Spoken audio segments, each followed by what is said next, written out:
Hi friends, welcome to online హడావుడి. ఇవాళ నేను మీకోసం ఒక మంచి వీడియోతో మీ ముందుకు వచ్చేసాను. మరేంటో కాదండి, ఒక మంచి సర్ప్రైజ్ ఉంది. సో టంటడైన్, చూసారా ఫ్రెండ్స్ ఎంత పెద్దగా ఉందో అసలు. యాక్చువల్గా మేము నిన్న బయటికి వెళ్ళినప్పుడు రోడ్ సైడ్ ఇది చూసా. సో వాడు ఏం చెప్పాడంటే, ఇది సేమ్ మనం నార్మల్గా నారింజకాయ తింటాం కదా, నారింజకాయ కానీ బత్తాయి కానీ, సో అలా ఉంటుంది అని చెప్పాడు. దీని పేరు దబ్బకాయ అని చెప్పాడు. నేను చాలా రేర్గా చూసాను ఇది.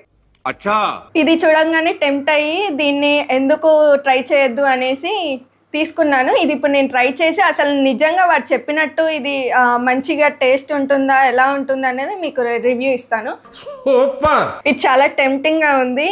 ఇది కట్ చేసి చేసే వరకు నాకు ఆతృత తాగట్లేదు. సో కట్ చేసి తినేసి చెప్పు ఏదో ఒక్కటి చెప్పు.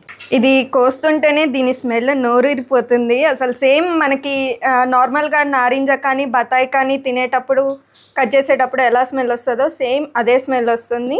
కాకపోతే ఇది చాలా లైట్ వెయిట్గా ఉంది. నాకు ఎందుకో ఇది బిస్కెట్ అవుతుందేమో అన్న ఆలోచనలో ఉంది. ఎందుకంటే కట్ చేస్తుంటే ఎంత లోపలికో తెగుతుంది, ఆల్మోస్ట్ చాకు మొత్తం పడుతుంది. సో ఇది బిస్కెట్ చూద్దాం.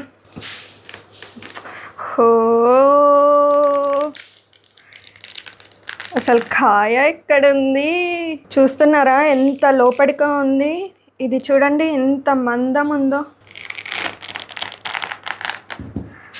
మరి ఇంత చిన్నగా ఉంది బిస్కెట్. అసలు ఇందులో కాయ ఉందా? ఇదండి ఫైనల్ అవుట్పుట్. చూస్తున్నారా ఎంత చిన్నగా ఉందో. ఇంత పెద్ద కాయ ఇంత చిన్నగా అయింది, కానీ ఇది చాలా కచ్చిగా ఉంది. చూసారా కచ్చిగా. అవుట్పుట్ కూడా చూడండి ఎంత వేస్ట్ అయిందో. తీద్దామన్నా కట్ అవ్వట్లేదు. అండ్ ఇది జ్యూస్ పట్టడానికి కూడా, జ్యూస్ పట్టి తాగుదామా అని ట్రై చేస్తున్నా కూడా ఇది చాలా కచ్చిగా ఉంది. అవ్వదేమో, వేస్ట్ అనిపిస్తుంది. చాలా పెద్ద బిస్కెట్ అయ్యామనిపిస్తుంది. మీరు కూడా ఇలాంటిది ఏమన్నా ఫేస్ చేసి ఉంటే కమెంట్ సెక్షన్లో కమెంట్ చేయండి. ఈ దబ్బకాయ పండిందా కచ్చిగా ఉందా అని తెలుసుకోవడం ఎలా అన్నది మీకు ఎవరికైనా తెలిస్తే కమెంట్ సెక్షన్లో కమెంట్ చేయండి. అండ్ దీని పేరు దబ్బకాయ కాకుండా ఇంకేమన్నా ఉన్నా కూడా చెప్పండి.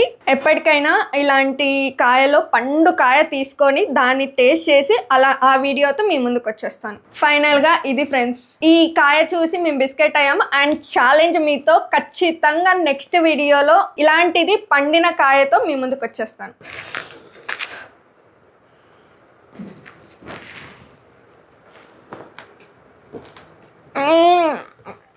Please do like, share and subscribe to online హడావుడి. అలానే పక్కనున్న బెల్ ఐకాన్ని క్లిక్ చేయడం మాత్రం మర్చిపోకండి. అమ్మ చేదుంది.